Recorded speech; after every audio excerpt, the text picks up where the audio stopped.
Hey guys, welcome back to another edition of FSI's PGA DFS picks. We have the weekend plays for the Masters. Uh, did some time digging into some data, and I'm really looking at the weather for tomorrow as it looks like we are getting in at some high winds coming in around the noon to 1 o'clock hour. We're talking 15 to 20 mile per hour sustainable winds with up to 25 mile per hour wind gusts, and it looks like the guys that are teeing off as early as 9:50 tomorrow are going to have a couple hours on that front nine in low wind, softer conditions.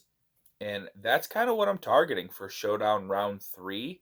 Maybe not the weekend side of things. I think with the weekend plays, you could kind of try to find guys that have been playing the ball or striking the ball really well. I think it's much of the same when it comes to the weekend plays. But if you get a guy here in this early part of the Showdown slate playing well, I could see him rolling that into a great weekend, especially if they get a couple hours on the front nine, which has been playing really tough this week. They get those harder holes with some easier conditions. Maybe they're not scoring as bad, and the double bogeys and the bogeys don't come as often as it will for some of the guys that are kind of teeing up in this.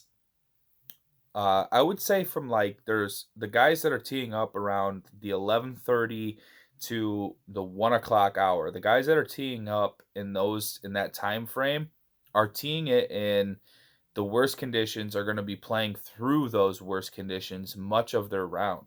So I kind of like the guys that are starting really early in the morning, and then guys that are starting around 2 o'clock, as late as they possibly can, because towards the end of their round, the wind starts to die down. I'm speculating, of course, but this is just what I've read from the wind finders and the weather reports heading into tomorrow. So I'm really picking guys that are going to get off early as they can on the Monday on Saturday morning and late as possible on Saturday evening when they're coming down the stretch with those two par fives, with that 16th hole that has that birdie opportunity, par three. We've already seen Tommy Fleetwood ace that hole, so I really like that kind of strategy heading into tomorrow for the Showdown and weekend plays. Like I said before, weekend can be whatever you want it to be. But yeah, let's get into the picks itself. 10K, you have John Rahm at even. He's teeing up around like 11 o'clock ish. I think he's going to be playing through the worst of the conditions, and he's going to be a fade for me. Jordan Spieth at 10-3, 5 under. I think you just continue to play Spieth no matter what. He's one of the better win players on tour. I don't think anything changes to Jordan Spieth's game. He's finding fairways. He's unbelievable around the greens right now. He's still hitting 30 footers. His putting actually hasn't been that well. He could do better with his putting, and that's scary. That Jordan Spieth's losing strokes putting. At some point, he's not, and the rounds are going to get lower. I'd be nervous for people that are thinking that Spieth's not going to win, because Spieth's going to win. JT 10-1. I think he would be the biggest threat to someone like Jordan Spieth here up at the top. He's been ball striking it really well. He's sitting 4 under. They're kind of going toe to toe right now, and I kind of love to see the best friend boyfriends be in the final group on Sunday. And I'm gonna have JT in my lineups at 10-1. I think the ball striking's been impeccable, and he's getting a later tee draw as well, so he could get some of the tail end of the worst weather, and maybe get some low winds towards the end of the day. 9,800, you have Xander Schauffele, 3 under. He's gaining on the approach at 1.4 strokes gained. I really like Xander Schauffele tomorrow. He is going to be battling some conditions tomorrow. But the ball striking numbers were good enough. I felt comfortable with Xander Schauffele. Bryson DeChambeau, 9,600. Just when you thought he was out of it, he rallies. He shoots 4 under today. His ball striking has been really good, and I followed him on that back nine. His driver seems to be figured out. I just need him to figure out how to play around the green, because he's losing over 2 strokes around the green, but he's gaining 2.6 ball striking. I think Bryson could be in position to be at an advantage with some of the weather conditions that we're gonna have. I think if he does try to unload this high loft driver though in that wind, it could get ugly. So I'm on the fence about how I want to see Bryson. I think I might fade him though because of the volatility with his driver has already been going around, and now you're going to get him hitting this driver high up in the air, 360 feet or 360 yards, and I kind of think it's going to be wayward in the winds. And I know he knows trajectory and winds, like he's Bryson DeChambeau and he's a scientist. I get all that, but he hasn't figured out Augusta yet, and I'm just going to be nervous about it regardless. I do like Patrick Reed a lot. 10:50 in the morning tee time, 9,400. He did not have the best round, but he did make the weekend, and I think that's what's vital. I'm not giving up on Patrick Reed. He's going to get some decent conditions for a while. I think he could put a run together. Webb Simpson, same thing. He's got to even earlier tee time at 10-2. These guys just didn't play well today, but I'm certainly not going to give up on them. I think they make for fantastic plays. I think the ownership's going to be low, and I think the opportunity for them to score lower is going to be greater than it is going to be for someone like Victor Hovland and Colin Morikawa, guys that don't have as much Masters experience and guys that have been relying heavily on their ball striking. I think they're going to be playing in worse conditions. So I'm team Reed and Simpson over Victor Hovland and Morikawa tomorrow. 8K, Tony Finau, 8,900, 4 under. I'm not going to ignore Tony anymore. He had a brilliant round today. He plays Augusta well. I thought the form was off heading into the tournament, but he showed up in round 2. He's going to be showing up in my lineups over Justin Rose at 8,800. All strokes gained putting. He battled back today to get back to even, but you saw it. I saw it. The wheels were falling off with Justin Rose, and I think they're going to continue to fall off. Cam Smith at one point was 7 under on the day. He did finish 2 under. I think it was only 4 under total, but he looked like he was striking the ball very well. He didn't play the back nine, or Ahmed Corner, I think, bit him a little bit, but he has a really good experience. I do like him. He is going to get some tougher conditions, though. So if you can find your way believing into playing Paul Casey tomorrow, I would. 9:40 tee time, the earliest tee time in the morning. Look, Paul Casey's done stranger things. I could see him firing a 66 tomorrow in the best conditions, getting up there into the top 10 by the day's end because of how well the wind is going to be whipping. So I think Paul Casey is a decent live bet, even to make like at least a top 5. I wonder what the top five odds are. He can make a run. I'm praying for it because uh former not former, sorry, Keith, fellow FSI owner Keith Jameson, Gator Guy 31, he has a good Millie Maker lineup with Paul Casey kind of dragging it down. So I'm praying for that 65, buddy. I hope it happens. Hideki Matsuyama, 83. I think he's a decent play. He's kind of wayward today. Didn't really finish well, but this next guy I like a lot more. Will Zalatoris, 1.4 off the tee. He did gain 2.7 putting. He's at 6 under. Zalatoris looks fantastic. It's just kind of shocking. It looks like he's headed for the low debutante. And looks like a golf course he's going to win at some point in his lifetime. We've been hearing the jokes all day about how he looks like Happy Gilmore's caddy at the Waterbury Open. I couldn't agree more. It's hilarious. I like Will.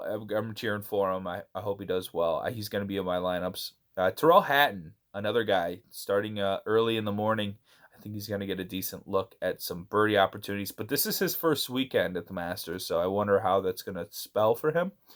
Scotty Scheffler, I'm the biggest Scotty Scheffler jinx known to man, so just going to not play him so you guys can keep winning money. You're very welcome. Abraham Answer, 7,800. I like how he battled back today, shot 3 under after getting assessed a 2-stroke penalty. It was kind of misfortune. And yeah, he played well. I think he's going to continue to do so. He is going to play in a lot of tougher conditions, but I think Abraham Answer's ball striking will carry him through. I don't mind him. Tommy Fleetwood, I'm continuing on to the Tommy Fleetwood fade train. This guy just he struggles in America, and I'm not buying into how well he looked early. I think he's going to fall off. Fitz, 7,700. He seems to be missing a lot of short putts. I'm going to be out on Fitz. Watson looks pretty decent, 7,700. Really got experience with the golf course, but he has a really high ball flight, so I'm really nervous about how the winds will affect him. Brian Harman at 7,600. I really like this play. I wonder if this is where the wheels fall off for him, though. This is typically not a guy that's, a major contender. So I'm just kind of weary of that. And I kind of like this next guy a lot more. Louis Oosthuizen at 7.5, teeing off at 10:40. He came down to the stretch, made a couple of key birdies for me, made the cut.